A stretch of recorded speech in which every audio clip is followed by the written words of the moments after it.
स्वागत है आप सभी लोगों का मेरे चैनल कैमरा ट्यूज़डे में। मैं अनुपम विपुल आप सभी लोगों का स्वागत करता हूं। आज के शो एनामॉर्फिक लेंस के लॉजिक को समझने की कोशिश करते हैं। तो आइए इसे समझते हैं।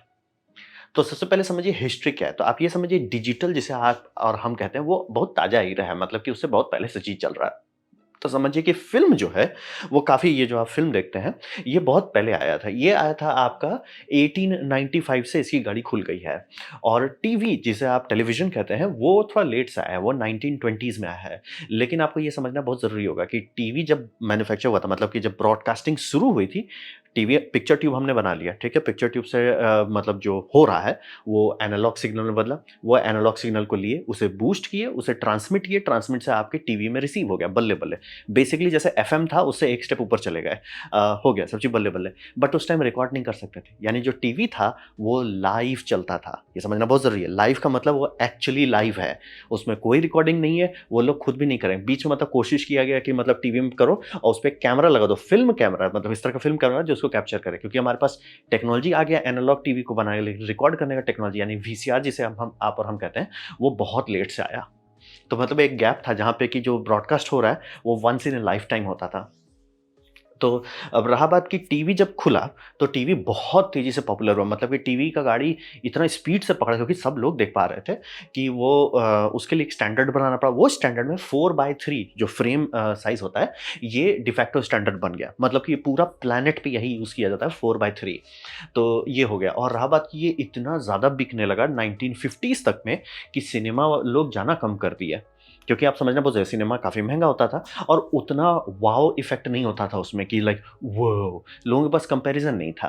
तो कंपैरिज़न जब आने लगा कि भैया आप टीवी में बहुत चीज़ देख रहे हैं और टीवी में एक अलग तरह का वो होता था, क्या बोलते हैं, मतलब एक चार्म होता था, क्योंकि वीसीआर रिकॉर्डिंग तो बहुत लेट में आया, करीब 1980 70 लेट 70 में कहिए और 80s में लोग करना शुरू किए, तो बहुत लेट में आया रिकॉर्डिंग-वॉर्डिंग करो। लेकिन एक टाइम था कि टीवी में अभी देख लो, तो पिक्चर्स का वो अल्लूर कम हो रहा था। तो बहुत मेहनत किया गया कि सिनेमा को ऐसा बनाओ कि उसे घर में आप रेप्लिकेट नहीं कर सको। तो ये सब करने के लिए सिनेमा वाइड स्क्रीन फॉर्मेट में कूदा, मतलब कि शुरू-शुरू में सिनेमा भी उसी 4:3 के आस-पास रेशियो में आता था।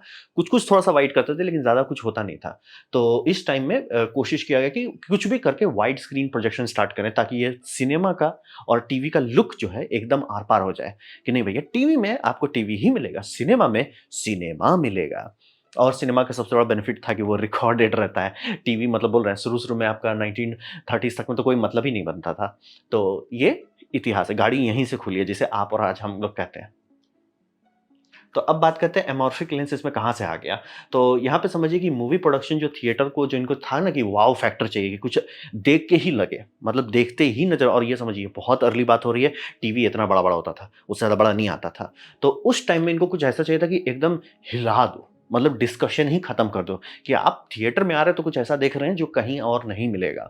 तो वो करने के लिए बहुत सारे कोशिश किए गए कि वाइड स्क्रीन बनाओ। तो सबसे पहला एक वाइड स्क्रीन ट्राई किया गया कि भैया 3 कैमरा लो, कैमरा से 3 फ़िल्म रिकॉर्ड करो और उसे 3 प्रोजेक्टर से एक बहुत अल्ट्रा वाइड वाले में प्रोजेक्ट करो और ये चलाया जाए। तो क्या ये बना? बना। काम किया? न दिक्कत ये था कि 3 अलग-अलग प्रोजेक्टर को सिंक रखना बहुत मुश्किल था। जो कैमरा है वो भी बहुत फचांग वाला था और वो तीनों प्रोजेक्टर एकदम परफेक्टली सिंक नहीं रहे, तो लाइन आता था कि कहाँ-कहाँ पे है और मतलब फचांग इतना ज़्यादा था इसमें कि उसका कोई मतलब सेंस नहीं बना। तो फिर हुआ कि अच्छा क्या होगा अगर फ़िल्म को ही चौड़ा कर दें, मतलब सबको चाहिए वाइड। तो वाइड के लिए 3 कैमरा को आप पैनोरामा बनाने की जगह एक वाइड फ़िल्म स्टॉक क्यों नहीं बना लेते हैं? तो फ़िल्म का समझिए, फ़िल्म का साइज़ में ये फ़ायदा होता है, साइज़ चेंज करना कोई दिक्कत नहीं है, इलेक्ट्रॉनिक नहीं है कि उसके लिए आपको सेंसर डेवलप करना पड़ेगा।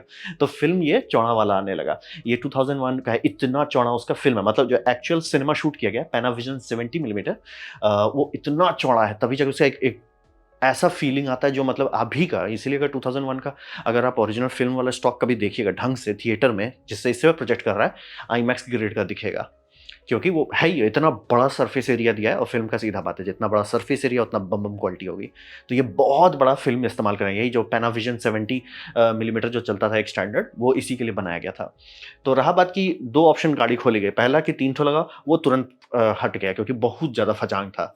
फिर ये आया, इसमें था कि आपका शूट करना मुश्किल हो रहा है क्योंकि ऑब्वियसली उतना बड़ा मशीन बनाना पड़ेगा जो प्रोजेक्टर में भी दिक्कत होता था, लेकिन मैनेज हो जाता था। ठीक है, एक बड़ा मशीन है, यहाँ 3 से तो बेटर ही है, मतलब कि एक खास तौर का, और इसका एक फ़ायदा होता था कि जो क्वालिटी आती थी, वो मतलब अभी आप 2001 स्पेस ओडिसी को आप आज भी देखिएगा, जो उसका अच्छा से ये किया गया, क्या बोलते हैं, मतलब उसका डिजिटाइजेशन अगर ढंग से किया गया है, कुछ-कुछ कॉपी हैं जो बहुत अच्छे से डिज़ाइन है, जेनुइनली लगता है भाई इतना क्रिस्प कैसे रिकॉर्ड किए हैं? बड़ा रिकॉर्ड किए हैं, इसलिए है। मतलब ये समझिए आईमैक्स था उस टाइम का। तो वही समझिए।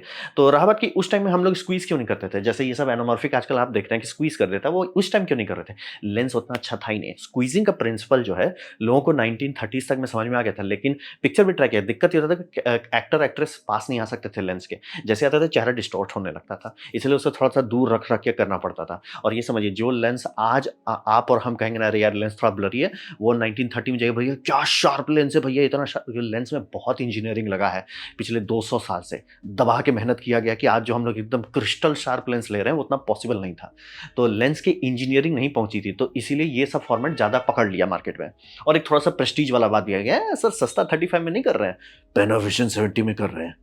तो ये चला। लेकिन लेंस जैसे-जैसे बेटर हो गया, तो आगे के भैया जो 35 मिलीमीटर है जिसका आपका फ़िल्म रोल बनता है, वही फ़िल्म रोल को अगर आप वर्टिकल चलाते हैं वो फ़ोटो कैमरा बनता है। हॉरिज़ॉन्टल चलाते हैं फ़ोटो कैमरा बनता है, वर्टिकल चलाते हैं सिनेमा वाला बन जाता है, तो रहा बात कि उसमें जगह नहीं होता मतलब सरफेस एरिया बहुत नहीं होता है, तो उसमें कैसे ठूँसे? लेंस से ठूँस दो। तो फिर प्रोजेक्ट कैसे करें? वही प्रोजेक्टर के आगे लेंस लगा दो। मतलब कोई छेड़खानी नहीं, कोई डिजिटल का हू-हा नहीं, एकदम आराम से इक्विपमेंट भी नहीं चेंज करना पड़ेगा और हाँ, इसी टाइम में आपका पर्दा सबको बहुत कर्व करना शुरू किया ताकि वो क्योंकि लाइट फॉल ऑफ होता है एजेस में, तो वो थोड़ा अच्छा से दिखा सके। तो यही समझिए कि एक टाइम के बाद या तो आप ये करेंगे या तो एनामॉर्फिक लेंस लेंगे। तो अब तो ये कोई करता नहीं है और डिजिटल में सिर्फ मैंने एक ही 2 डिजिटल कैमरा रेड का एक ठो है, आरई का एक ठो है जिसमें बहुत ज़्यादा वो अल्ट्रा वाइड है। मतलब सेंसर ही अल्ट्रा वाइड है, सेंसर इसी एस्पेक्ट रेशियो का है ताकि वो ऑथेंटिक फीलिंग दे। डीस्क्वीज़िंग स्क्वीज़िंग करने का थोड़ा एक ऑप्टिकल साइड इफ़ेक्ट आता है। लेकिन मतलब कन्वीनियंस के कारण और लेंस का डेवलपमेंट के कारण एनामॉर्फिक लेंस का एक वो बन गया मतलब एक धीरे-धीरे वो पॉपुलर बन गया। ये तो पहले ही हट गया, ये भी अब मान लो ऑलमोस्ट शायद ही कोई यूज़ करे। आईमैक्स से भी महँगा पड़ता है ये। तो अब बात करते हैं 16:9 जिसको आप अभी देख रहे हैं मोस्ट लाइकली आपका फ़ोन 16:9 से थोड़ा-सा चौड़ा है।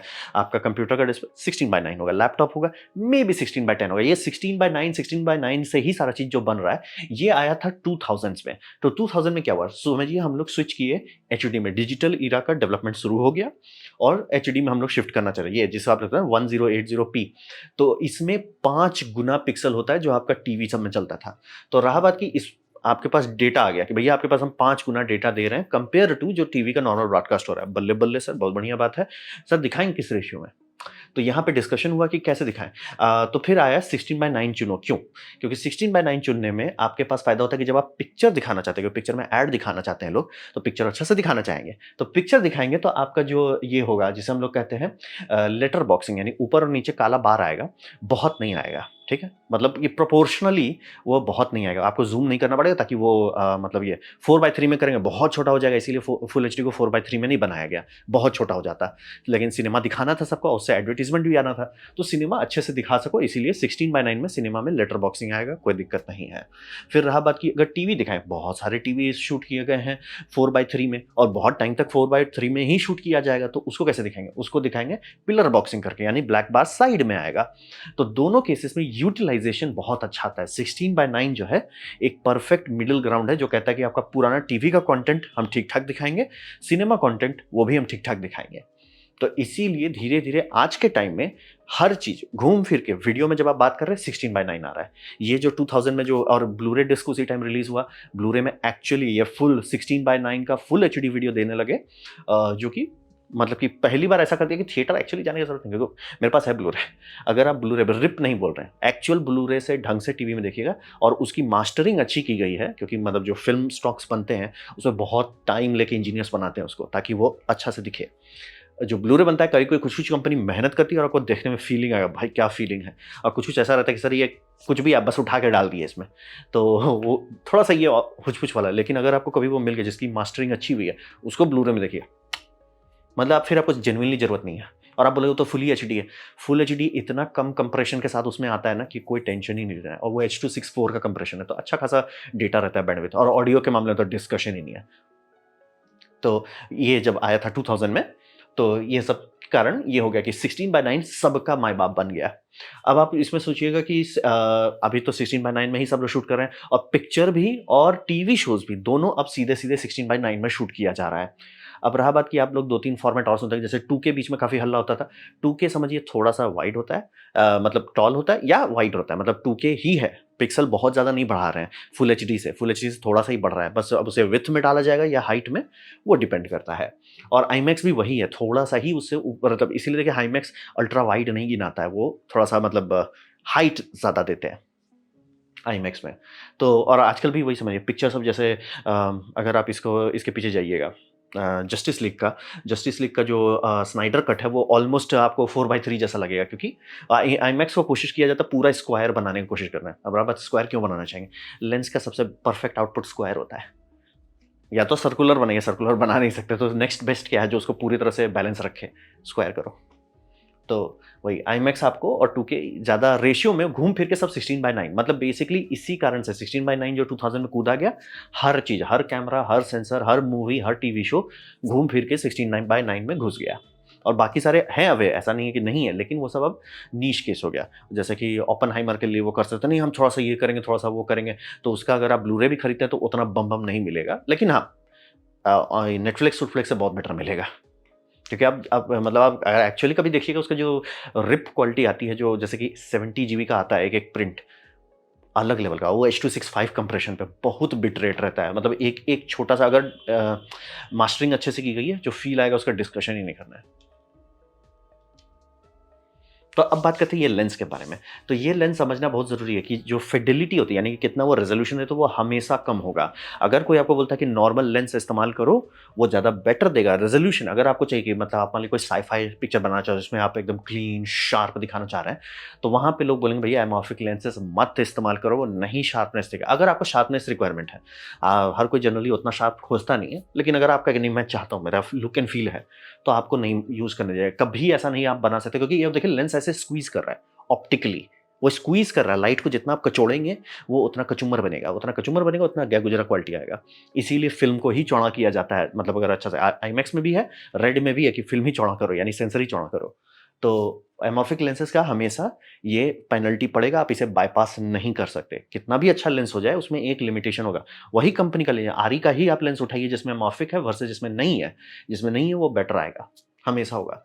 तो रहा बात की तो लोग क्यों यूज़ करते हैं? यहाँ पे मैं एकदम क्लियर, सिनेमा के बारे में जब भी आप बात कर रहे हैं, आप रेज़ोल्यूशन, 4K, 2K ये सब के बारे में बात नहीं कर रहे हैं। आप बात कर रहे हैं लुक एंड फ़ील के लिए। आपको इसलिए हायर किया जा रहा है।